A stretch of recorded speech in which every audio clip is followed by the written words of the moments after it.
I'd like to know the 2 or 3 most important fundamental rules of economics you habitually get right.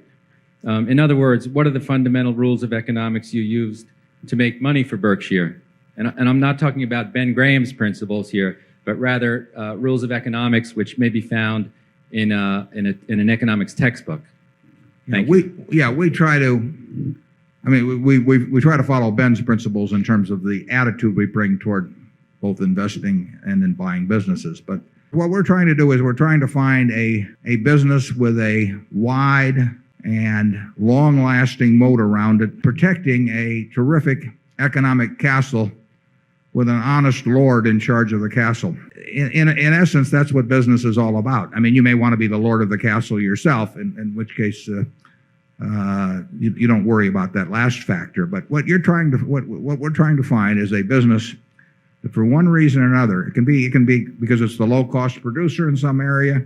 It can be because it has a natural franchise, because of service capabilities. It could be because of its position in the consumer's mind. It can be because of a technological advantage, for any kind of reason at all, that it has this moat around it. And then what we have to decide is all moats are subject to attack in a capitalistic system. So everybody is going to try. If you've got a big castle in there, people are going to be trying to figure out how to get to it. And what we have to decide, and most moats aren't worth a damn in capitalism. I mean, that's the nature of it, and it's a constructive thing that that's the case.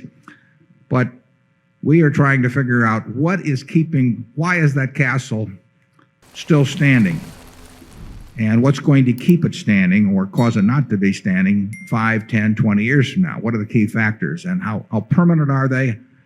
How much do they depend on the genius of the lord in the castle? And then if we feel good about the moat, then we try to figure out whether the lord is going to try and take it all for himself, or whether he's likely to do something stupid with the proceeds, etc. But that's the way we look at businesses. And,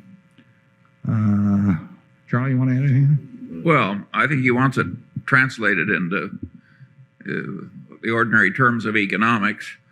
The honest lord is low agency costs.